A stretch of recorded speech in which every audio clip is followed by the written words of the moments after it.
موضوع الدرس في قصة سيدنا داود عليه السلام وما فيها من المواعظ والعبر، سورة صاد، تفسير ابن كثير. الحمد لله رب العالمين، والصلاة والسلام على أشرف الأنبياء وسيد المرسلين سيدنا محمد وعلى آله وأصحابه أجمعين.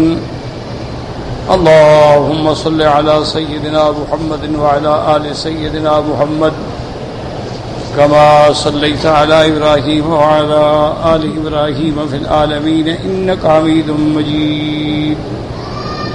أعوذ بالله من الشيطان الرجيم. بسم الله الرحمن الرحيم.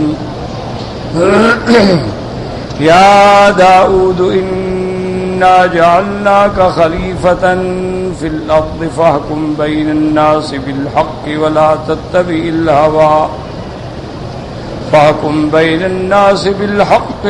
تتبع الهوى فيضلك عن سبيل الله.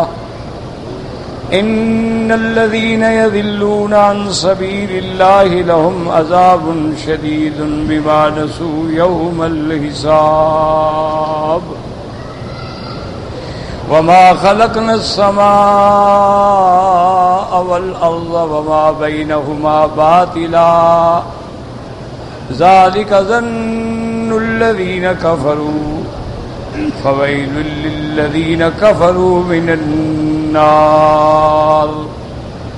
أم نجعل الذين آمنوا وعملوا الصالحات كالمفسدين في الأرض أم نجعل المتقين كالفجار. كتاب أنزلناه إليك مبارك ليدبروا آياته وليتذكر أولو الألباب. اللہ تبارک و تعالی نے کلام مقدس کی ان آیات مبارکہ میں جو سورۃ صاد کی آیات ہیں، سب سے پہلے اللہ تبارک و تعالی نے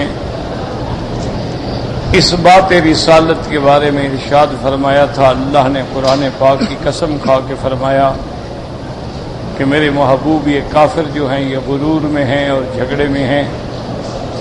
ہم نے ان سے پہلے کتنی قومیں ہیں جن کو ہلاک کر دیا ہے. انہوں نے بھی اس وقت مانا اور پکارا جب وہ پکارنے کا وقت نہیں تھا. اور اس بات بشریت پر اللہ نے فرمایا کہ وَعَجِبُوا أَن جَاءَهُم مُنذِرٌ مِّنْهُمْ. یہ لوگ اس بات پہ تعجب کرتے ہیں کہ پیغمبر ہماری جنس میں کیوں بھیجا گیا، بشر کیوں بھیجا گیا. اس لیے کافر کہتے ہیں نعوذ باللہ ھذا ساحر کذاب، یہ جادوگر ہے اور جھوٹا ہے.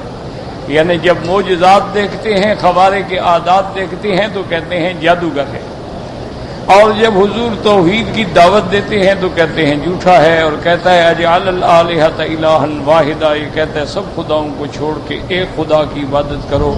ان ھذا لشیء عجاب، یہ تو کوئی نئی بات ہے. وانطلق الملأ منهم، اس کے بعد وہ جو جماعت تھی مشرکین کی اٹھ کے چل پڑی، کہنے لگے چلو بھی چلو، چھوڑو انمشوا، چلو بس چھوڑو ان کی باتوں کو. واصبروا علی آلہتکم، تم اپنے الہوں کی، اپنے بتوں کی عبادت پہ جمے رہو. ان ھذا لشیء یراد، اللہ کے پیغمبر یہ جو نئی بات کر رہے ہیں ان کا کوئی پس منظر ہے، کوئی مقصد ہے. ما سمعنا بہذا فی الملۃ الاخرہ، ہم نے تو یہ سنا ہی نہیں. ان ھذا الا اختلاق، یہ تو خود ایک اپنی طرف سے بنائی ہوئی بات ہے. اگر اللہ نے قرآن بھیجنا تھا، وحی بھیجنی تھی، انزل علیہ الذکر من بیننا، تو ہم میں سے اس پہ کیوں اتارا گیا. اللہ نے فرمایا میرا مدنی یہ صرف یہ نہیں کہ آپ کو نہیں مانتے، بل ہم فی شک من ذکری، ان کو تو میری وحی پہ، میری کتاب پہ، میرے فرمان پہ بھی شک ہے. بل لما یذوقوا عذاب، اور یہ نہیں مانیں گے جب تک عذاب نہیں چکھیں گے.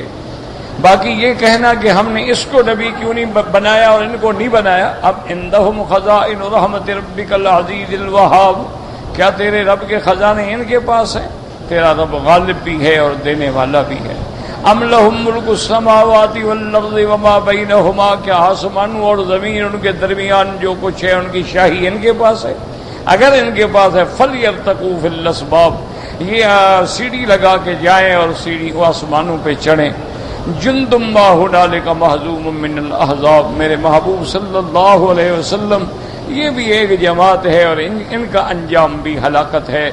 یہ مکذبون ہیں اور یہ متکبرین ہیں اور یہ شقاق میں ہیں، سیہزمون، یہ ان قریب شکست کھائیں گے، ذلیل ہوں گے اور مغلوب ہوں گے۔ ان سے پہلے آپ نظر ڈالیں، کذبت قبلہم قوم نوح، ان سے پہلے قوم نوح گزری، عاد گزری، فرعون گزرا، سمود گزرے، قوم لوط گزری، اصحاب الایکہ گزرے، اولئک الاحزاب، یہ سب جماعتیں جو گزری ہیں، ان کل الا کذب الرسل، ان سب میں تکذیب کی پیغمبروں کی، فحق عقاب، ان پہ اللہ کا عذاب ثابت ہو گیا۔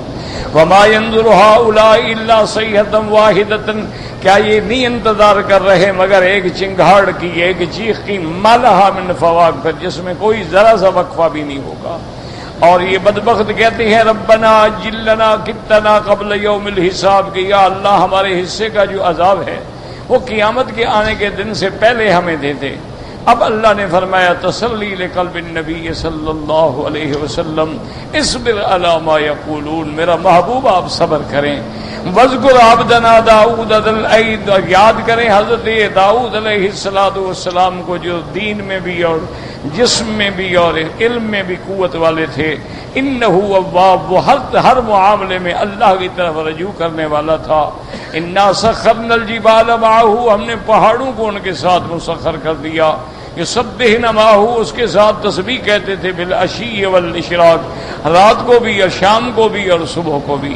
والطیر محشورۃ کل له اواب، اور اسی طرح ہم نے پرندوں کو بھی حکم دے دیا تھا، وہ پرندے بھی جمع ہو کے سب بستہ ہو کے کھڑے ہو جاتے تھے۔ وشددنا ملکہ، اور ہم نے اس کو بہت بڑا ملک دیا، بہت بڑی طاقت دی۔ وآتیناہ الحکمت، اور ہم نے اس کو نبوت بھی عطا فرمائی۔ وفصل الخطاب، اور ہم نے ان کو فیصلہ کرنے کی توفیق بھی عطا فرمائی۔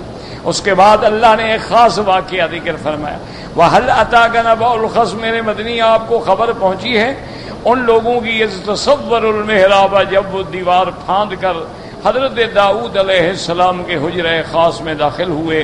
اذ دخلوا علی داؤد، جب داؤد علیہ السلام پہ داخل ہوئے، ففزع منہم، حضرت داؤد علیہ السلام ڈر گئے۔ قالوا لا تخف، انہوں نے کہا آپ نہ ڈریں، خصمان بغا بعضنا علی بعض، ہم دو آپس میں جھگڑنے والے ہیں، ایک نے دوسرے پہ زیادتی کی ہے۔ فحکم بیننا بالحق، ہمارے درمیان میں حق کے ساتھ فیصلہ کریں، ولا تشتت، اور زیادتی نہ کریں۔ وہدنا الی سواء الصراط، اور ہمیں سیدھا راستے کی ہدایت فرمائیں۔ ان ھذا اخی، اب جھگڑا سنا رہے ہیں کہ ان ھذا اخی لہ 99 نعجہ، یہ میرا بھائی ہے جس کے پاس 99 دمبی ہیں، اور ولی نعجۃ واحدہ، اور میرے پاس ایک ہی دمبی ہے۔ فقال اکفلنیھا واذنی فی الخطاب، اور یہ مجھے کہتا ہے کہ وہ بھی مجھے دے دو، اور اپنی قوت و طاقت سے خطاب میں مجھے دباتا ہے۔ حضرت داؤد نے فرمایا قال لقد ظلمک بسؤال نعجتک الی نعاجہ، انہوں نے فرمایا اس نے بڑی زیادتی کی ہے کہ اس کے پاس 99 دمبیاں ہیں اور تم سے ایک دمبی بھی لینا چاہتا ہے۔ وَإِنَّ كَثِيرًا مِّنَ الْخُلَطَاءِ، اسی طرح بہت سارے شریک لوگ جو ہیں وہ ایک دوسرے پہ زیادتی کرتے ہیں۔ لَيَبْغِي بَعْضُهُمْ عَلَىٰ بَعْضٍ، زیادتی کرتے ہیں ایک دوسرے پر۔ إِلَّا الَّذِينَ آمَنُوا وَعَمِلُوا الصَّالِحَاتِ، مگر وہ لوگ جو ایمان لائے اور اچھے عمل کیے۔ وَقَلِيلٌ مَّا هُمْ، اور وہ بہت تھوڑے ہیں۔ اب حضرت داؤد کو سمجھ آئی کہ اللہ نے مجھے آزمائش میں ڈالا ہے۔ جیسے کہ میں نے عرض کیا تھا کہ یہ آیات مبارکہ جو ہیں اس پر یہودیوں نے اور دشمنان اسلام نے اور دشمنان دین نے بڑی جھوٹی روایات نقل کی ہیں کہ حضرت داؤد علیہ السلام کے ایک کمانڈر تھے جن کا نام اوریا تھا، تو کہتے ہیں کہ نعوذ باللہ حضرت داؤد نے ان کی بیوی کو دیکھا، اوریا حالت میں غسل کر رہی تھی، اس پہ آپ عاشق ہو گئے اور نعوذ باللہ اس سے زنا کیا جس سے حضرت سلیمان پیدا ہوئے۔ تو یہ اتنا بڑا جھوٹ ہے کہ میرے خیال میں اللہ کی زمین پہ نہیں بولا گیا ہوگا کہ داؤد بھی پیغمبر ہے اور سلیمان بھی پیغمبر ہیں، نبی ہیں۔ اور یاد رکھیں اللہ کے نبی جو ہیں معصوم ہوتے ہیں، اللہ تبارک و تعالیٰ کے نبی گناہوں سے پاک ہوتے ہیں۔ اللہ تبارک و تعالیٰ تو انبیاء کو چھوٹی سی غلطی بھی نہیں کرنے دیتے۔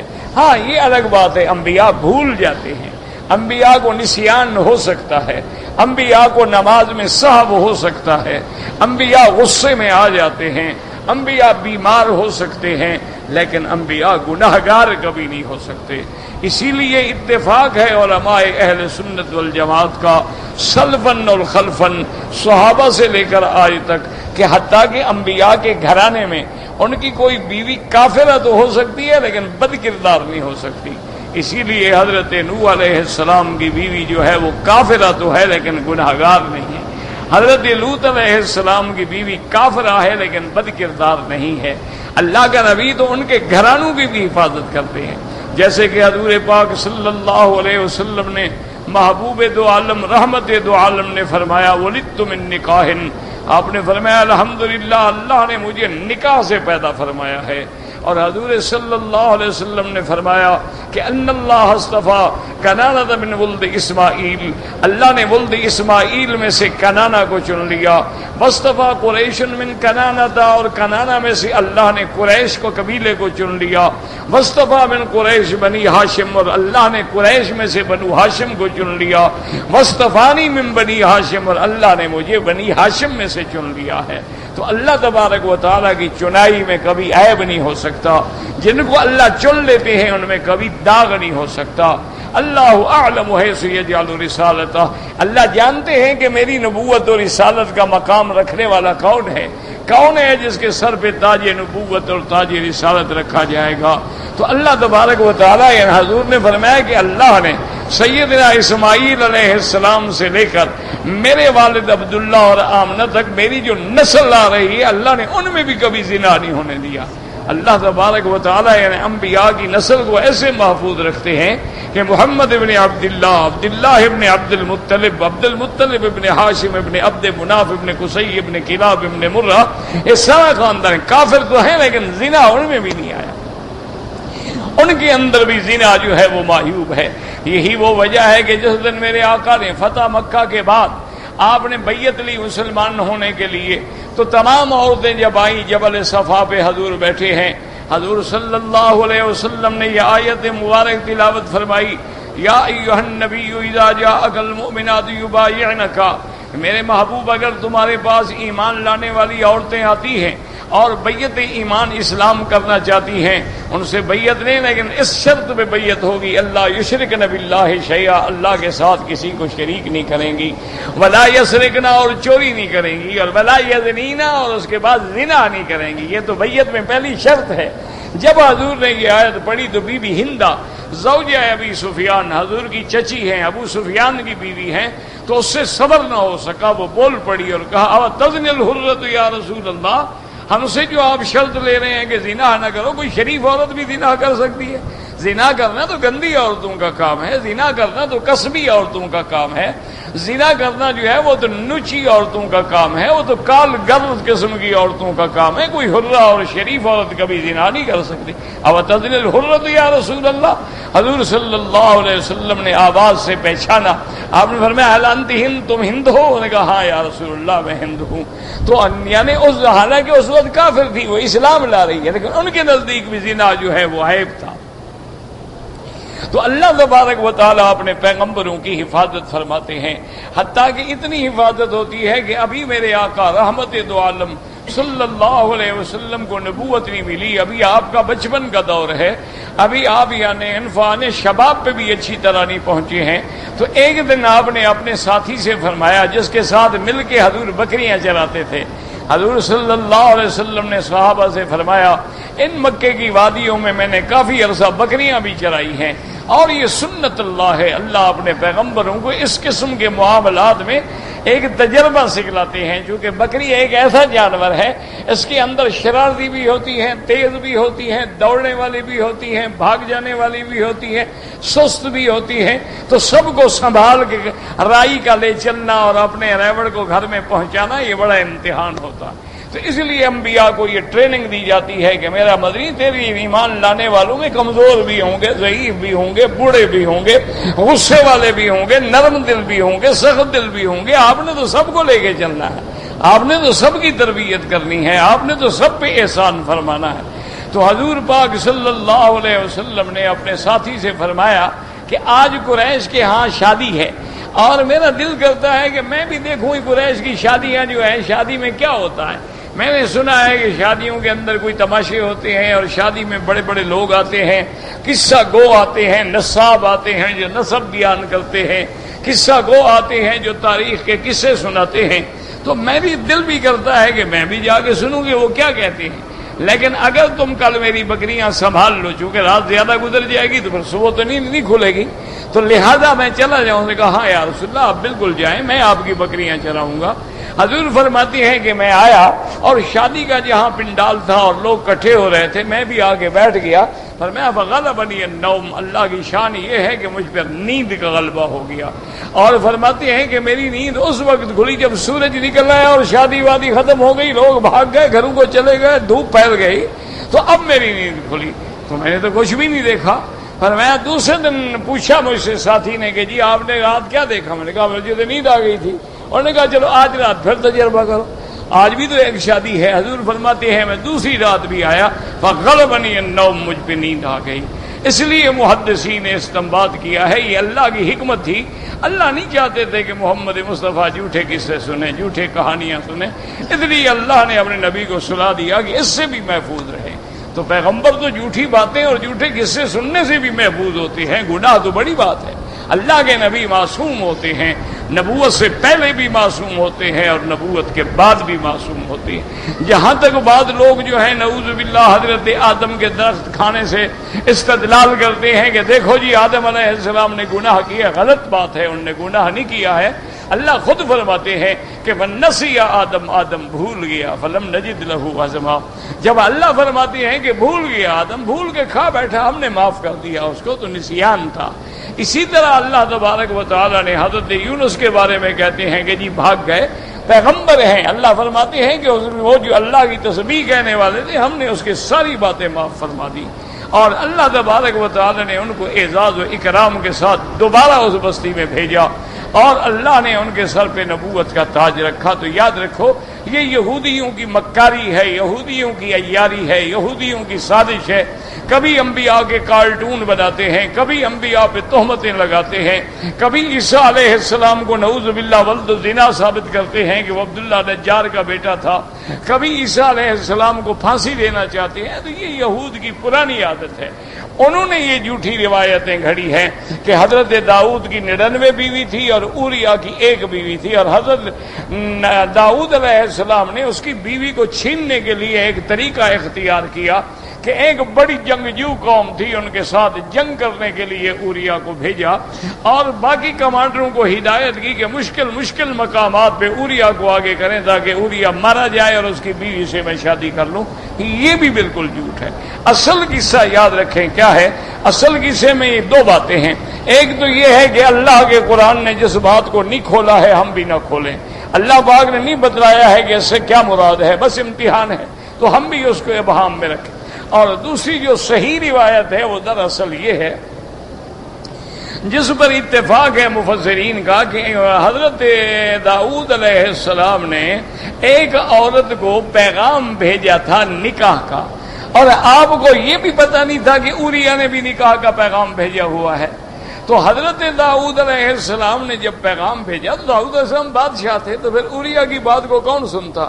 تو انہوں نے حضرت داؤد کی بات قبول کر لی اور اوریا کے خطبے کو ٹھکرا دیا۔ اس پہ اللہ نے امتحان کیا کہ اگر ایک آدمی پہلے خطبہ کر رہا ہے، اسی لیے حکم شریعت میں کہ لا یجوز الخطبۃ ولا خطبۃ اخیہ، اگر تمہارا کوئی بھائی کسی جگہ رشتہ کر رہا ہے تو خبردار تم پیغام لے کے نہ جاؤ جب تک بات یا اس کا نکاح ہو جائے یا انکار ہو جائے، پھر تم پیغام دے سکتے ہو۔ لا یجوز البیع ولا بیع اخی، اگر ایک بھائی سودا لے رہا ہے کہ جی اینک 10 ریال میں، آپ کہتے ہیں جی میں 15 دیتا ہوں، تو یہ بھی ناجائز ہے۔ یہ بھی ناجائز ہے کہ ایک بھائی سودا کر رہا ہے اس کی بے پر بے بھی ناجائز ہے، اس کے خدمے پر خدمہ کرنا بھی ناجائز ہے۔ تو اللہ کو یہ بات پسند نہیں آئی کہ جب اوریا نے ایک پیغام دے دیا تھا تو آپ نے کیوں پیغام دیا؟ اس لیے حضرت داؤد علیہ السلام فرماتے ہیں کہ اب مجھے سمجھ آئی وَظَنَّ داؤد أَنَّمَا فَتَّنَّاهُ کہ اللہ نے میرا امتحان لیا ہے، اللہ نے مجھے آزمائش میں ڈالا ہے۔ حضرت داؤد علیہ السلام سجدے میں گر گئے. حضرت داؤد علیہ السلام نے اللہ تبارک و تعالیٰ سے اپنی اس لغزش پہ بھی معافی مانگی اور اللہ فرماتے ہیں کہ ہم نے ان کو معاف فرما دیا کیونکہ وہ ہر بات میں میری طرف رجوع کرنے والوں میں تھے. تو یہاں تک الحمدللہ ہم نے پڑھا ہے. اور آج کی آیات میں جو آج کے سبق میں ہم نے پڑھی ہیں اللہ ارشاد فرماتے ہیں یا داؤد انا جعلناک خلیفۃ فی الارض فاحکم بین الناس بالحق ولا تتبع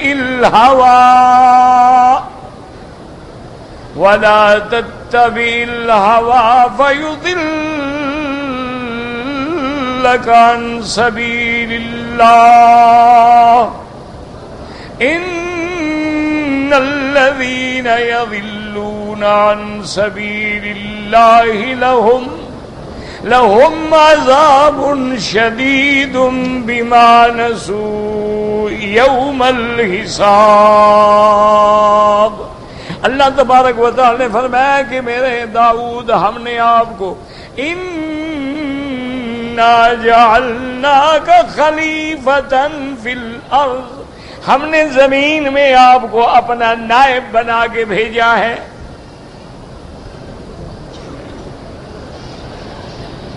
یاد رکھیں کہ دنیا کے اندر نظام حکومت چلانے کے لیے بادشاہت بھی ہوتی ہے یا بادشاہ ہوگا یا خلافت کا نظام ہوگا یا اس کے بعد جیسے موجودہ دور میں ایک جمہوری نظام جسے آپ کہتے ہیں اسلام اس کو شورائی نظام کہتا ہے. یاد رکھیں کہ یہ جو دنیا نے ایک تماشا بنا دیا ہے نا کہ جی وہ ملوکیت ہے اور ملوکیت ہے اور بادشاہت ہے اور آمریت ہے، یہ سب باتیں غلط ہیں. اصل بات یہ ہے کہ بادشاہ کہلائے، خلیفہ کہلائے، صدر کہلائے، چیف ایگزیکٹو کہلائے، پریزیڈنٹ کہلائے، پی ایم کہلائے، سی ایم کہلائے، یہ بندے ہیں اور اللہ نے ان کو زمین میں گویا اپنی ایک نیابت بخشی ہے کہ اللہ کے حکم کی تنفیذ کرے. بات کو سمجھیں کیا معنی ہے؟ یعنی یہ سارے کے سارے جتنے ہوتے ہیں بادشاہ ہو یا خلیفہ ہو یا جو بھی ہو، اسلام کی نقطہ نظر میں یہ واضح قانون نہیں ہوتے ہیں، یہ قانون کی تنفیذ کرنے والے ہوتے ہیں. بات کو سمجھو کیا معنی؟ قانون تو وہی ہوگا جو اللہ کا ہے. یہ اللہ کے قانون کو زمین میں نافذ کریں. اللہ نے فرما دیا ہے کہ چور کی سزا ہاتھ کاٹنا ہے، زانی کی سزا کوڑے ہیں یا رجم ہے، شرابی کی سزا کوڑے ہیں، یہ تعزیرات ہیں. اللہ نے فرما دیا ہے کہ یہ حلال ہے، یہ حرام ہے، نکاح سنت ہے، زنا حرام ہے، تجارت سنت ہے، ربا حرام ہے. اس قانون میں کوئی بدل نہیں ہو سکتا. قانون اللہ کا رہے گا، تم تو اس کے نائب ہو، اس کی تنفیذ کرو گے. اب اگر وہ اللہ کے نظام کو چلا رہا ہے، اللہ کے نظام کی تنفیذ کر رہا ہے، اور جیسے اللہ فرماتے ہیں الذین مکناہم فی الارض، جب ہم ان کو زمین میں قوت دیں، طاقت دیں، تمکین دیں، اقاموا الصلاۃ، وہ سب سے پہلے زمین میں نماز کا نظام بنائیں، نماز قائم کریں اور زکوٰۃ کا نظام بنائیں. یعنی دونوں مسئلے حل کریں، نماز سے ان کی روحانی تربیت ہو جائے اور زکوٰۃ سے ان کا اقتصادی مسئلہ حل ہو جائے. اور یقین کریں آج بھی میں چونکہ اتنا پڑھا لکھا آدمی نہیں ہوں، لیکن آپ کسی پڑھے لکھے آدمی کو جس کو اقتصادیات سے واسطہ ہو، جس کو فنانس سے واسطہ ہو، یعنی آج یقین فرمائے اللہ کا کعبہ میرے سامنے ہے، آج اگر ہم ہر ملک میں صحیح معنی میں زکوٰۃ کا نظام نافذ کر دیں، امیر سے لی جائے اور غریب میں تقسیم کی جائے، تو ایک بھی مسلمان غریب نہیں رہ سکتا. یعنی آپ کسی حساب والے سے حساب کرا لیں، کہ جتنے آپ کے ٹیکسز ہیں نا جی، جتنے ٹیکس ہیں، یہ ویلتھ ٹیکس ہے، یہ ہیلتھ ٹیکس ہے، یہ جناب برتھ ٹیکس ہے، یہ ڈیتھ ٹیکس ہے، پیدا ہو ٹیکس دے، مر جائے ٹیکس دے. کیوں مر گیا؟ چولہے پہ بھی ٹیکس دے، بجلی پہ بھی ٹیکس دے، پیٹرول پہ بھی ٹیکس دے، ڈیزل پہ بھی ٹیکس دے، اناج پہ بھی ٹیکس دے. ایک ملک ضلع سے دوسرے ضلع میں لے جانا ہے ٹیکس دے، باہر سے شہر میں لے آنا ہے چونگی ٹیکس دے. یہ سارے عذاب چھوڑ دیں، صرف زکوٰۃ اور عشر وصول کریں. اور جیسے حضور نے فرمایا تؤخذ من اغنیائہم، ان کے بڑوں سے غنیوں سے لیا جائے، وترد الی فقرائہم، اور غریبوں کو دیا جائے. ایک بھی بندہ غریب نہیں رہ سکتا. اچھا، جب سارے ٹیکس تم معاف کر دو گے، لوگ زکوٰۃ بھی خوشی سے دیں گے. یار ہم جب 10%، 5%، یہ سیلز ٹیکس ہے، یہ انکم ٹیکس ہے، یہ ایکسائز ٹیکس ہے، اور اس کے بجائے 2.5% اللہ کی زکوٰۃ کیوں نہ دے دیں ہم؟ تو اس لیے یاد رکھو، اگر بادشاہت کوئی عیب ہوتا تو اللہ قرآن میں بادشاہوں کی تعریف نہ کرتے. اللہ نے فرمایا بنی اسرائیل تم پہ میرے کتنے احسان ہیں، جعل فیکم ملوکن وجعل فیکم انبیاء، میں نے تم میں بادشاہ بھی بنائے، تم میں نبی بھی بنائے. تو اگر بادشاہ برا ہوتا ہے تو خدا تعریف کیسے کرے؟ اسی طرح یاد رکھیں حضرت داؤد بھی بادشاہ ہے. اگر یعنی بادشاہت بری ہے تو اللہ نبیوں کو تو بادشاہ نہ بناتے. حضرت سلیمان علیہ السلام نبی ہے اور بادشاہ ہے، یوسف علیہ السلام نبی ہے اور بادشاہ ہیں. تو اللہ اگر یعنی صرف لفظ آ جاتے ہیں نا، وہ جی ملوکیت کی طرف چلے گئے اور خلافت کو بدل ڈالا اور خلافت کو چھوڑ ڈالا. اچھا، ایک آدمی خلیفہ کہلائے لیکن قرآن پہ نہ چلے تو وہ تو اللہ کے ہاں مبغوض ہے. کتنے بڑے بڑے تمہارے بادشاہ گزرے ہیں جو بظاہر بڑے نیک مشہور ہیں، تاریخوں کے اندر 3,000 عورتیں ان کے حرم میں تھیں. حالانکہ تاریخ کہتی ہو جی بڑا اچھا بادشاہ تھا اور بڑا اچھا بادشاہ تھا. یہ آپ کے پورے ایشیا کے اندر یہ گناہ کی جو پود ہے نا جی، جسے آپ کیا کہتے ہیں، چکلا کہتے ہیں یا جو بھی کہتے ہیں، یا بازار گناہ کہتے ہیں، اس کی ابتدا رکھنے والا مسلمان بادشاہ تھا شاہ محمد تغلق. اس نے بنیاد رکھی. اس کے بعد اکبر بادشاہ نے بھی شیطان پورا کے نام سے ایک شہر بسایا جس میں طوائفوں کو رکھا گیا. مسلمان بادشاہ تھا. تو یہ بات اسلام ان باتوں کا قائل نہیں. خلیفہ کہلاؤ، بادشاہ کہلاؤ، اصل بات یہ ہے کیا تم خدا کے فرمان کے تابع ہو؟ اگر اللہ کے نظام کے تابع ہو تو بس ٹھیک ہے. اچھا، جمہوریت کیوں اسلام سے ٹکراتی ہے؟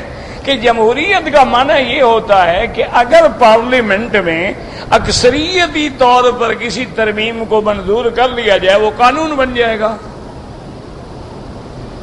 یعنی اگر ایک پارلیمنٹ ہے وہ فیصلہ کرتی ہے کہ مرد مرد سے شادی کر سکتا ہے، قانون ہے.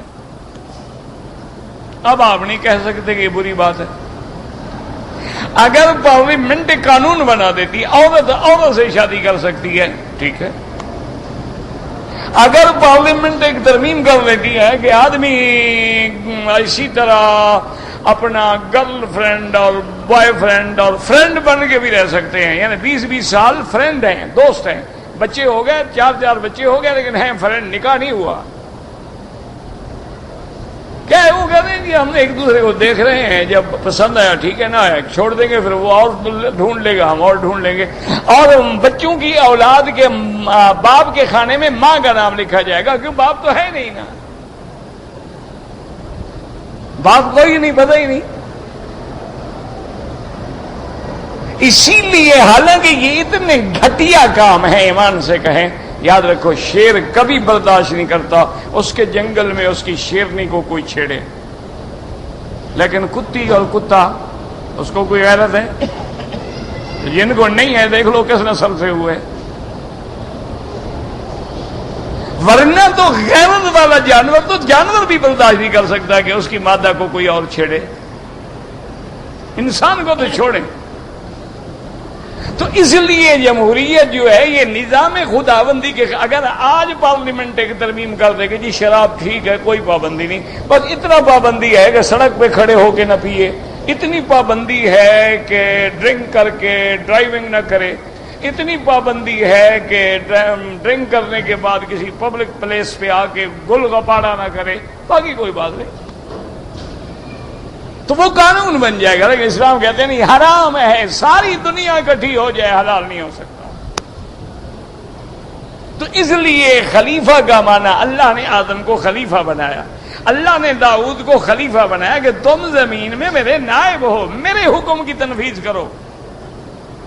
اب یہ تو نہیں ہوتا نا کہ نائب تو مولوی مکی کا ہو اور فیصلے مولوی مدنی کے کرے، یہ تو پھر خیانت ہوئی نا، پھر نائب تو نہ ہوا نا۔ یہی وجہ ہے نا کہ مولوی جب تک دین کے اوپر کامل رہا تو وہ مولوی بنا، پیر دین پہ قائم رہا تو مرشد بنا، ولی اللہ بنا، اولیاء اللہ کے مقام کو پہنچا۔ جب اس نے خود اللہ کے حدود کو توڑ ڈالا تو اب وہ نہ پیر ہے نہ مولوی ہے۔ تو اس لیے بات کو سمجھیں، اللہ نے فرمایا داؤد ہم نے آپ کو زمین میں خلیفہ بنایا۔ اور دوسری ہدایت کیا؟ فَحْكُم بَيْنَ النَّاسِ بِالْحَقِّ، لوگوں میں جب فیصلہ کرو تو حق کے ساتھ، عدل کے ساتھ کرو۔ یہاں سے سمجھ آ گیا مسئلہ کہ دنیا کا نظام قائم تب ہو سکتا ہے جب عدل ہو، انصاف ہو۔ جس ملک میں عدل نہیں ہوگا سب تلپٹ ہو جائے گا، سارا نظام بیٹھ جائے گا۔ جس ملک میں عدالت نہ ہو، عدل نہ ہو، انصاف نہ ہو، پھر اس ملک کا خدا حافظ ہے وہ قائم نہیں رہ سکتا، وہ نہیں بچ سکتا۔ کہاں نظام اور ملک کیسے کہ فَحْكُم بَيْنَ النَّاسِ بِالْحَقِّ أَن تَحْكُمُوا بِالْعَدْلِ، اور کہیں فرماتے اعدلوا هو اقرب الى التقوى، میرا مدنی عدل عدل عدل کے ساتھ فیصلے کریں۔ ان اللہ یامرکم بالعدل والاحسان، اللہ تبارک و تعالی حکم دیتے ہیں عدل، انصاف۔ اور یاد رکھو اگر مقدمے میں ایک طرف مسلمان ہے، ایک طرف یہودی ہے، نصرانی ہے، ہندو ہے، لیکن انصاف کا تقاضا حق یہودی کا ہے تو عدل کرو، ہندو کا ہے عدل کرو۔ یہ نہیں دیکھا جائے گا کہ ادھر مسلمان ہے ادھر کافر ہے، نہیں، وہ بھی بندہ ہے وہ بھی بندہ ہے، جس کا حق ہے فیصلہ کرو۔ تو سب سے پہلی چیز نظام خلافت کو قائم رکھنے کے لیے کیا ہے؟ انصاف، لوگوں کے درمیان حق کے ساتھ فیصلہ کرنا۔ وَلَا تَتَّبِعِ الْهَوَىٰ، اللہ نے فرمایا میرے داؤد اپنی خواہش نفسانی کے پیچھے نہ چل پڑنا کہ یہ میرا اپنا آدمی ہے، برادری کا ہے، قوم کا ہے، یار چلو رعایت کر دو، نہ عدل۔ اسی لیے میرے مدنی سرکار دو عالم رحمت دو عالم صلی اللہ علیہ وسلم کی خدمت میں ایک یہودیہ عورت تھی، اس کا کیس آیا، اس نے چوری کی۔ حضرت اسامہ حضور کے بیٹے ہیں، محبوب ہیں حضور کے، آپ کے ان کا ابا بھی حضور کا بیٹا ہے، اور حضرت زید بھی بیٹے، حضرت اسامہ بھی بیٹے حضور کو بڑے محبوب ہیں۔ یہودیوں نے بڑی کوشش کی، حضرت اسامہ کو تیار کیا کہ کسی طرح حضور سے رعایت کروا دو فیصلے میں۔ نے کہا حضور سے کہیں کہ جس کا فیصلہ ہے وہ تو یہودی ہے، مسلمان تھوڑے ہیں، آپ کو کیا پڑی ہے کہ آپ ان کا ہاتھ کاٹیں، چھوڑ دیں، دفع کریں۔ اور ہو سکتا ہے کہ آپ کی نرمی کرنے سے ان کے دل میں اسلام کا شوق پیدا ہو جائے، ان کے دل میں آ جائے کہ چلو اچھی بات ہے، اسلام نے بچا لیا، ہم بھی مسلمان ہو جائیں۔ حضرت اسامہ حضور کی خدمت میں آئے اور آ کے عرض کیا کہ یا رسول اللہ، وہ جس فاطمہ یہودیہ کا مقدمہ آپ کی عدالت میں ہے، اگر آپ تھوڑی سی نرمی فرما دیں، اس کو قطع ید کی ہاتھ کاٹنے کی سزا نہ دیں تو اس سے ہو سکتا ہے وہ اسلام لے آئیں۔ حضور کی آنکھیں مبارک سرخ ہو گئی غصے سے، فرمایا تجترئ، اسامہ اتنی جرأت ہو گئی اتنی جرت ہو اتشفع فی حد من حدود اللہ، اللہ کے حدود میں تم مجھے سفارش کرنے کی جرت کر رہے ہو. آپ نے فرمایا واللہ لو ان فاطمۃ بنت محمد اعاذها اللہ سرقت لقطعت یدها. حضور نے فرمایا خدا کی قسم اگر میری بیٹی فاطمہ بھی چوری کرے تو محمد ہاتھ کاٹ دے گا. یہ ہے انصاف، یہ نہیں ہے نا کہ جناب.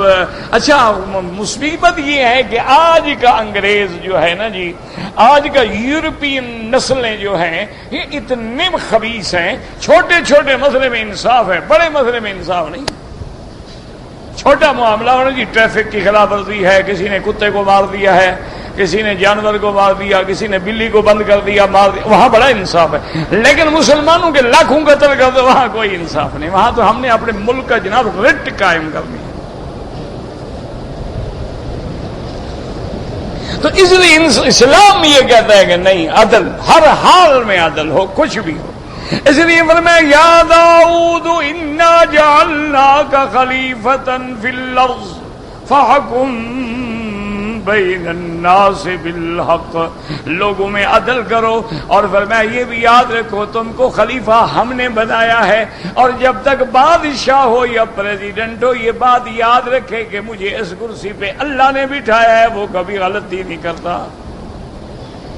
جب وہ سمجھتا ہے کہ نہیں ہم اپنی صلاحیتوں کے ساتھ اس مقام پہ پہنچے ہیں، ہم اپنی قابلیتوں کے ساتھ اس مقام پہ پہنچے ہیں، ہم اپنی پارٹی پاور یا پالیٹکس سے اس مقام پہ پہنچے ہیں، پھر اس کو خدا کی کیا ضرورت ہے؟ جب دماغ میں یہ ہو کہ اللہ نے اگر مجھے اس منبر پہ بٹھایا ہے تو اللہ نے بٹھایا ہے، اور کرسی پہ بٹھایا ہے تو اللہ نے بٹھایا. اچھا اب ایک دوسرا مسئلہ ہے جس کو آج کل بڑا مشہور ہے، مقننہ اور عدلیہ. ایک ہوتی ہے انتظامیہ، ایک ہوتی ہے عدلیہ. عدلیہ ہمارا جیسے عدالتیں ہیں، آپ کی سول جج ہے، سیشن ہے، ہائی کورٹ ہے، سپریم، یہ عدلیہ ہے. انتظامیہ مثلا آپ کے اے سی ہے، ڈی سی ہے، پولیس ہے، ایس پی، یہ انتظامیہ ہے. تو کیا انتظامیہ اور عدلیہ ایک ہو سکتی ہے؟ بات کو سمجھیے، آج کل بھی بڑا مسئلہ الجھا ہوا ہے. اسلام میں ان باتوں کا کوئی فکر نہیں کرتا. وہ کہتے ہیں کہ اگر بندہ صحیح معنی میں اللہ سے ڈرنے والا ہے وہی بادشاہ بھی ہے، خلیفہ بھی ہے، انتظامیہ کا بڑا بھی ہے، اور وہی جج بھی ہے، فیصلے کرنے والا. وہ دونوں چیزیں اکٹھی ہو سکتی ہیں، لیکن شرط یہ ہے کہ بندہ کون ہے. اگر وہ انصاف کر سکتا ہے، زیادتی نہیں کرتا. داؤد علیہ السلام بادشاہ بھی تھے، انتظام بھی وہ کرتے تھے، اور فیصلے بھی وہ کرتے تھے. اچھا اگر یہ خطرہ ہو کہ ایسا نہیں ہو سکے گا تو پھر آپ انتظامیہ اور عدلیہ کو الگ بھی کر سکتے ہیں کہ عدلیہ جو ہے الگ ہو اور انتظامیہ الگ ہو. عدلیہ پر انتظامیہ کا پریشر نہ ہو، اور انتظامیہ جو ہے وہ نجائز باتوں میں کسی کی تابع نہ ہو، الگ بھی کر سکتے ہیں. اسلام ان باتوں کو کوئی اہمیت نہیں دیتا. آپ کا نظام پارلیمانی ہے، آپ کا نظام صدارتی ہے، آپ کچھ ایک بات کو اہمیت دیتا ہے کہ نظام اور اللہ کا قانون چلے گا بس. اچھا جب اللہ کا قانون چلے گا تو جھگڑا ہوگا ہی نہیں. حضرت علی رضی اللہ تعالیٰ عنہ قاضی کی عدالت میں پیش ہوئے. آپ نے دعویٰ کیا کہ فلاں یہودی کے پاس جو زرہ ہے پہننے والی وہ میری زرہ ہے. یہودی بھی آ گیا. قاضی نے فرمایا کہ یا علی آپ نے دعویٰ کیا ہے کہ زرہ میری ہے، آپ مدعی ہیں، اور اسلام یہ کہتا ہے کہ البینۃ علی المدعی، کہ مدعی سب سے پہلے گواہ پیش کرے، ثابت کرے کہ یہ عینک میری ہے. آپ نے فرمایا ٹھیک ہے میرا گواہ ہے، حضرت حسین ہے، حسن ہے. ہم نے کہا نہیں آپ کے بیٹے کی گواہی میں نہیں لیتا، بیٹا تو باپ کے حق میں گواہی دے گا. کیا قاضی کو شبہ تھا کہ حضرت حسین نعوذ باللہ جھوٹ بولے گا، یا حضرت حسین جھوٹ بولتے تھے؟ نعوذ باللہ ثم نعوذ. لیکن قانون ہے، اس کا جی نہیں بیٹے کی گواہی نہیں. انہوں نے فرمایا حضرت یہ ذاتی بات ہے، زرے کی بات ہے، آخر اس مسئلے کا پتہ یا میرے گھر والوں کو ہوگا یا میرے نوکر کو ہوگا، چلو میرا ملازم ہے اس کو میں بلاتا ہوں. انہوں نے کہا نہیں آپ کے عبد اور ملازم کی بھی گواہی میں نہیں لوں گا، اس کے علاوہ کوئی گواہ ہے تو لے آئیں. آپ کا عبد ہے، آپ کا ملازم ہے، وہ تو آپ کے حق میں گواہی دے گا. حضرت نے فرمایا کہ پھر اس کے علاوہ تو میرے پاس کوئی حق گواہ نہیں ہے۔ آپ نے فرمایا پھر یہودی قسم کھاتا ہے، انہوں نے کہا جو اللہ کا قرآن نہیں مانتے، اللہ کے قرآن کو نہیں مانتے، تورات بدل ڈالی، اس کی قسم کا کیا اعتبار ہے؟ بس ٹھیک ہے، میرا دعویٰ ختم کریں آپ۔ دعویٰ قاضی نے خارج کر دیا، یہودی کو کہا جاؤ، اور یہودی باہر آیا، حضرت علی ابھی گھر نہیں پہنچے، اور حضرت علی نے باہر نکل کے کیا کہا؟ فرمایا الحمدللہ، اللہ تیرا شکر ہے کہ علی کے زمانے میں ابھی قاضی ایسے ہیں جو علی کو بھی بندہ سمجھتے ہیں۔ یا اللہ تیرا شکر ہے کہ اس نے مجھے بادشاہ نہیں سمجھا، خلیفہ نہیں سمجھا، ایک انسان سمجھ کے فیصلہ کیا ہے۔ اور تھوڑی دیر کے بعد وہ روتا ہوا یہودی قاضی کے پاس آیا، اس نے کہا حضرت میں نے جھوٹ بولا ہے، یہ تیرا حضرت علی کی ہے، اور مہربانی کر کے میں غسل کر کے آیا ہوں، مجھے کلمہ پڑھا دیں۔ جس اسلام میں اتنا بڑا انصاف ہے کہ اپنے بادشاہ کو، اپنے خلیفہ کو کہا کہ جاؤ یہودی کو دے دو، تو جو اسلام اتنا سچا ہے اس کو میں نہیں چھوڑ سکتا ہوں، میرا آج کے بعد مذہب بھی اسلام ہوگا۔ تو اس لیے اللہ نے فرمایا کہ دو چیزوں کا خیال رکھو کہ پہلے تو ہم نے آپ کو نائب بنایا، یا داؤد انا جعلناک خلیفۃ فی الارض فاحکم بین الناس بالحق ولا تتبع الہوى فیضلک عن سبیل اللہ۔ اپنی خواہش کی پیروی نہ کرنا، اگر تم خواہشوں کے پیچھے چل پڑے تو پھر وہ تمہیں اللہ کے راستے سے ہٹا دیں گے، گمراہ کر دیں گے۔ اور اس کے بعد اللہ تبارک و تعالیٰ ان الذین یضلون عن سبیل اللہ، اور جو لوگ اللہ کے راستے سے بچل جاتے ہیں، بھٹک جاتے ہیں، لہم عذاب شدید بما نسوا یوم الحساب، ان کے لیے عذاب دردناک ہے اس لیے کہ انہوں نے حساب والے دن کو بھلا رکھا ہے، قیامت والے دن کو بھلا رکھا ہے۔ اگر قیامت یاد ہوتی تو ظلم نہ کرتے، قیامت یاد ہوتی تو کسی کا حق نہ کھاتے، قیامت یاد ہوتی تو اپنی بیٹیوں کو میراث سے محروم نہ کرتے، قیامت یاد ہوتی تو بہنوں کا حق نہ کھا جاتے، قیامت یاد ہوتی تو بیویوں پہ ظلم نہ کرتے، قیامت یاد ہوتی تو ہر جگہ انصاف کرتے، گھر ہے، بچہ ہے، بیوی ہے، اولاد ہے، ملازم ہے۔ اور میں وما خلقنا السماء والارض وما بینہما باطلا، اور نہیں پیدا کیا ہم نے آسمانوں اور زمینوں کو بے فائدہ، ایسے بنا دیا ہم نے کہ نہ حساب ہوگا، نہ قیامت ہوگی، نہ فیصلہ ہوگا، نہ سزا ہوگی، نہ جزا ہوگی، ایسے ہم نے بنا دیا ہے۔ ذالک ظن الذین کفروا، یہ کافروں کا گمان ہے، فویل للذین کفروا من النار، ہلاکت ہے ان کافروں کے لیے عذاب جہنم کے، کہتے ہیں قیامت نہیں ہوگی تو ہم نے ایسا نظام بنایا بلا فائدہ۔ ام نجعل الذین آمنوا وعملوا الصالحات کالمفسدین فی الارض ام نجعل المتقین کالفجار، کیا ہم ایمان لانے والے، اچھے عمل کرنے والے، ان کو ایسے برابر کر دیں گے ان کے جو زمین میں فساد کرتے ہیں، اور جو پرہیزگار ہیں ان کو فاجروں کے برابر کر دیں گے؟ انصاف ہے؟ ہم لوگوں کو کہیں انصاف کرو، ہم خود انصاف نہیں کریں گے؟ اگر قیامت نہیں ہوگی تو انصاف کیسے ہوگا؟ کیوں؟ دنیا میں تو کافر بھی کھاتے ہیں، مسلمان بھی کھاتے ہیں، لیکن آخر کوئی جزا سزا کا دن ہوگا تو عدل ہوگا۔ اس لیے فرمایا کیسے ہو سکتا ہے ایک آدمی مومن ہے، اعمال صالحہ کرتا ہے، اور اس کے مقابلے پہ ایک آدمی زمین میں فساد کرتا ہے، کیا یہ برابر ہوں گے؟ نہیں۔ ام نجعل المتقین کالفجار، ایک اللہ سے ڈرنے والا ہے، گناہوں سے بچنے والا ہے، اور ایک فاسق فاجر ہے، ہر وقت گناہوں کے اندر پڑا، یہ ہم ان کو برابر کر دیں گے؟ اچھا، پھر ہم نے اچھا عدل کیا تو پھر اللہ کا فیصلہ کب ہوگا، عدل کب ہوگا؟ فرمایا کتاب انزلناہ الیک مبارک لیدبروا آیاتہ،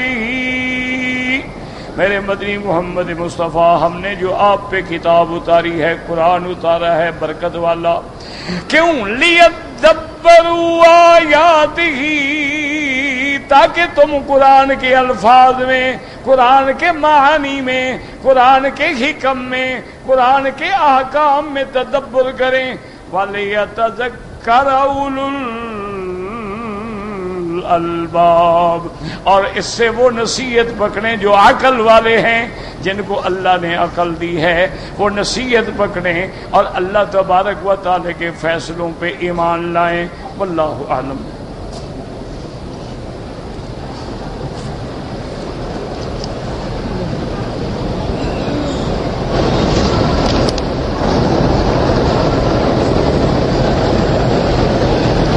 اگر ایک عورت نے پاکستان سے احرام کی نیت کر لی، اور یاد رکھو عورت احرام باندھ کے آئی، عورت کا کوئی احرام نہیں ہوتا، یہ جاہلوں نے بنا رکھا ہے، یہ رومال باندھو اور پٹی باندھو اور فلاں باندھو، یہ تو کوئی بے وقوفی اور جہالت ہے۔ کوئی عورت کا احرام، جو کپڑے پہنے ہوئے بس وہی احرام ہے، اسی میں لبیک اللہم لبیک لبیک لا شریک لک لبیک۔ بہرحال وہ نیت احرام کر کے آ گئی اور حیض آ گیا، 5 دن گزر گئے۔ میرا بھائی، ہر عورت کی حیض کی عادت الگ ہوتی ہے، کسی کی 3 دن، کسی کی 5 دن، کسی کی 7 دن، کسی کی 8 دن۔ جب تک اس کی عادت کے دن پورے ہو جائیں اور خون بند ہو جائے، سادہ پانی سے غسل کر کے اپنا عمرہ پورا کرے بس۔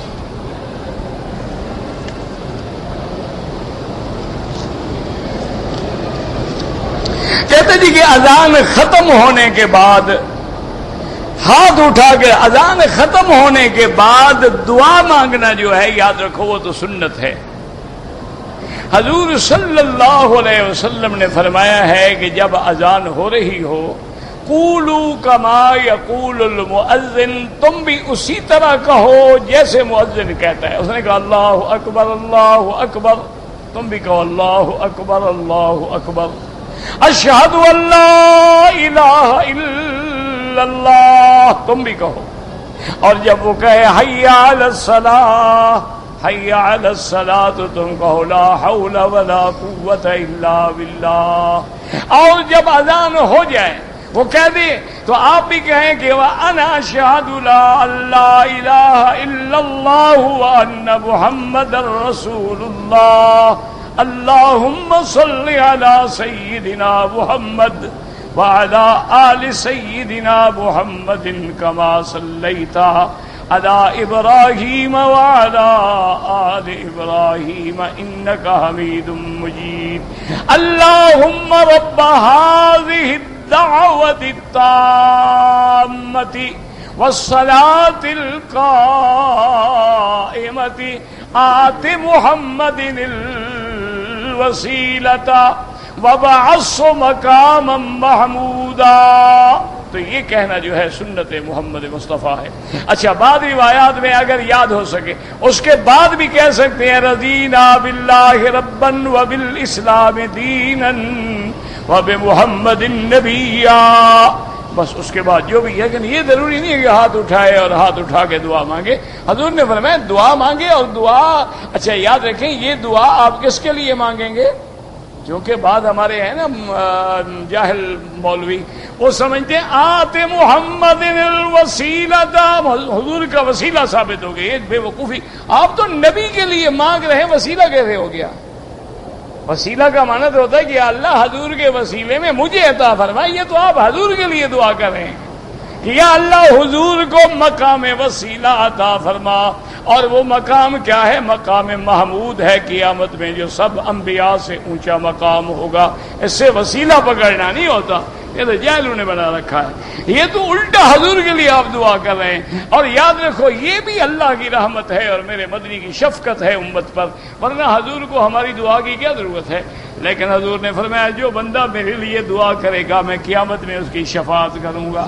تو اللہ کے نبی نے ہمارے لیے رستہ بنایا ہے کہ تم جب یہ دعا کرو گے تو میں بھی تو بدلہ دوں گا نا، تمہارے لیے احسان تھوڑا رکھیں گے۔ تو میں بھی تمہاری شفاعت کروں گا قیامت میں. تو آپ یہ دعا کر سکتے ہیں. باقی ہاتھ اٹھانا اور صلاۃ و سلام پڑھنا اور اذان سے پہلے بھی پڑھنا اور بعد میں بھی پڑھنا اور بعد لوگ درود تاج پڑھ یہ سب بدعات ہیں، بالکل ناجائز ہیں. ثواب کے بجائے گناہ ہوتا ہے کہ کل بدعت ضلالہ، ہر بدعت گمراہی ہے اور ہر گمراہی کی سزا جہنم ہے. ثواب سنت پہ ملتا ہے، بدعت پہ نہیں ملتا. تہجد کی نماز جماعت کے ساتھ کوئی ضرورت نہیں، آپ بھی پڑھیں، آپ کی بیوی بھی پڑھیں، نفل نماز ہے. اگر کوئی عورت اپنے حیض روکنے کے لیے دوائی کھا لے لیکن حیض آنے سے پہلے کھا لے، یعنی اس کو پتا ہے کہ بھئی 20 تاریخ کو مجھے حیض آئے گا، 5 دن پہلے گولیاں شروع کر دیں حیض نہ آئے تاکہ میری عبادت پوری ہو جائے، بالکل جائز ہے. یہ نہیں کہ حیض آ جائے اب گولی کھا کے بند کرو، اب تو آ گیا ہو، اب تو دن پورے کرنے ہوں گے آپ کو.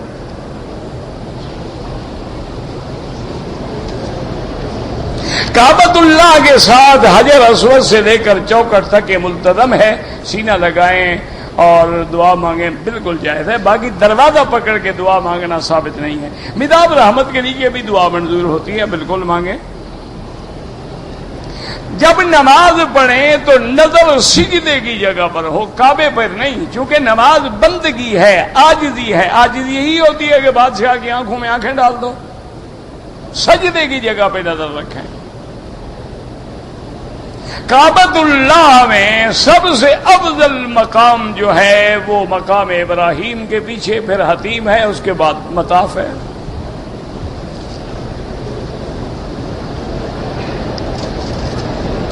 جعفریہ فقہ کوئی نہیں ہے دنیا میں، اگر ہو تو کسی جگہ دکھاؤ کہیں نافذ ہوئی ہو. دیکھو نا فقہ حنفی ہے تو اس کا ہمیں پتہ ہے نا کہ بھئی فقہ حنفی جو ہے بھئی ہندوستان میں، پاکستان میں، بنگلہ دیش میں، ماورا نہر میں، بخارا میں، تاجکستان میں، ازبکستان میں، یہ سب فقہ حنفی تھی. اچھا جی، مصر میں فقہ شافعی ہے، سوڈان میں فقہ مالکی ہے، لیکن کسی ایک جگہ بھی دکھائیں کہ فقہ جعفری کسی ایک بستی میں بھی نافذ ہوئی ہو. کوئی ایک بستی کا نام تو نہیں نا وہاں فقہ جعفریہ تھی. باقی ہم حضرت جعفر رضی اللہ تعالیٰ عنہ کا احترام کرتے ہیں لیکن ان کی کوئی فقہ نہیں.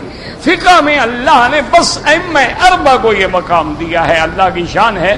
جیسے محدثین میں سیاہ ستہ کو شان ملی ہے، اسی طرح فقہ کے اندر بھی ائمہ اربعہ کو یہ مقام ملا ہے. اسی لیے آپ ساری دنیا کی کتابیں اٹھائیں، آپ کو ملے گا طبقات حنفیہ، طبقات شافعیہ، طبقات مالکیہ، طبقات حنبلیہ، 5واں طبقہ ہی نہیں دنیا کے اندر.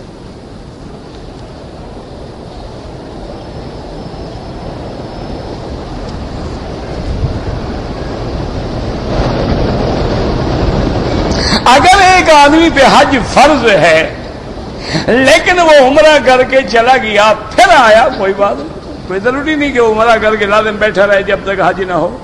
ویزا ختم ہو گیا تشریف لے جائے، خام خواہ نہ اپنے آپ کو خراب کرے نہ ملک کو بدنام کرے.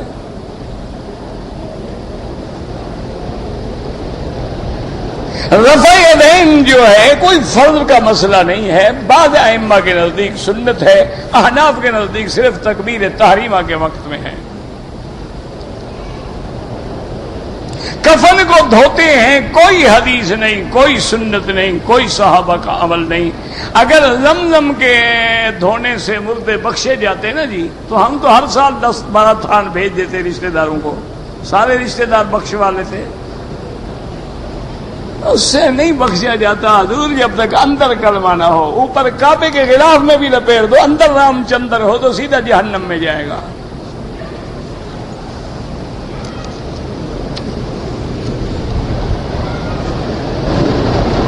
اگر ہم مدینہ منورہ میں جائیں اور حضور کے روضہ اطہر پہ حاضری ہو تو بواجہ شریف میں کھڑے ہو کر الصلاۃ والسلام علیک یا رسول اللہ، الصلاۃ والسلام علیک یا حبیب اللہ، الصلاۃ والسلام علیک یا خیر خلق اللہ. پھر ابو بکر پہ، عمر پہ، پھر کعبے کی طرف رخ کر کے اللہ سے دعا مانگے.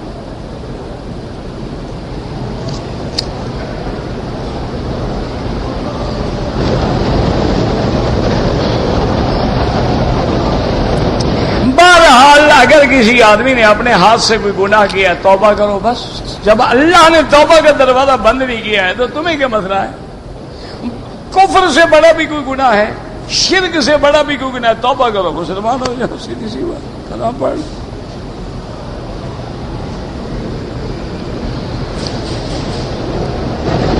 اگر کوئی آدمی عمرہ کرنے کے بعد دوبارہ عمرہ مسجد عائشہ یا جیرانہ سے کرے, نفلی عبادت ہے, آپ کی مرضی, ضروری نہیں ہے. افضل یہ ہے کہ جتنے دن مکے میں رہیں طواف زیادہ کریں.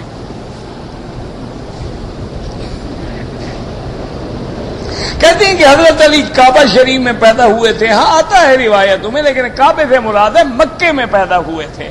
دیکھیں نا قرآن کہتا ہے کہ ہدیم بالغ الکعبہ, کہ جانور جو ہے حج کی قربانی کا کعبے میں ذبح کرو. تم مینا میں ذبح کرتے ہو, کعبے میں ذبح کرتے ہو, تو سارے حرم کو کعبہ بھی کہا جاتا ہے. اچھا تمہارے ہاں جب عورت کے بچہ پیدا ہونے کا وقت آئے مسجد بھیج دیتے ہو یا ہسپتال بھیجتے ہو؟ تو حضرت علی کی والدہ ایسے تھی کہ جب بچہ پیدا ہونے کا وقت آیا کعبہ شریف میں آ گئی تاکہ وہاں خون گرے. یہ تو ایسے باتیں ہیں گھڑی جاتی ہیں. ایسے تو حضرت زید کے بارے میں بھی آتا ہے, لیکن مراد یہ ہے کہ وہ مکے میں پیدا ہوئے. مکے کو کعبہ بھی کہتے ہیں, مکہ بھی کہتے ہیں, بکہ بھی کہتے ہیں, مسجد الحرام بھی کہتے ہیں, ام القری بھی کہتے ہیں. سارے نام جو ہیں اس جیسے اللہ فرماتے ہیں میں نے نبی کو معراج کرایا, کہاں سے؟ مسجد الحرام.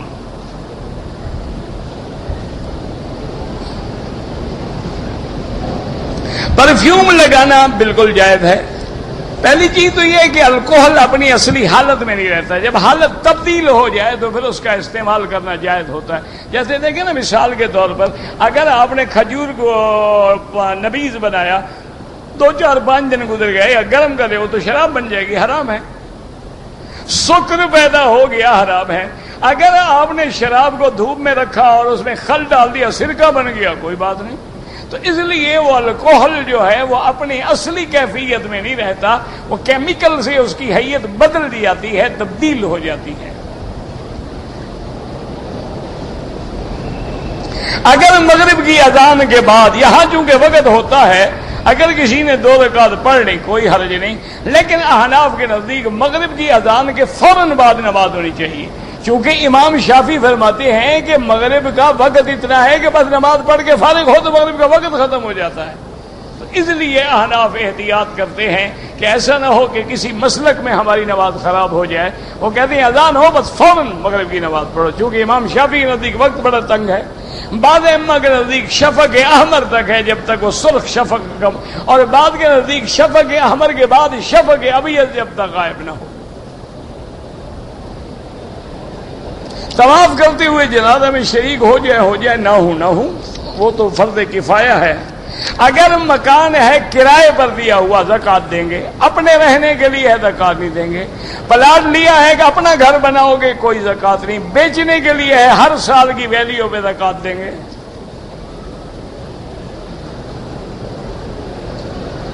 کہتے ہیں جی کہ میں اگر سونے کی زکوٰۃ جو ہے اپنے ساس سسر کو دے دوں کوئی بات نہیں, صرف باپ کو, باپ کے باپ کو, بیٹا بیٹی بیٹی ان کو نہیں دے سکتے, باقی ہر رشتہ دار کو دے سکتے ہو.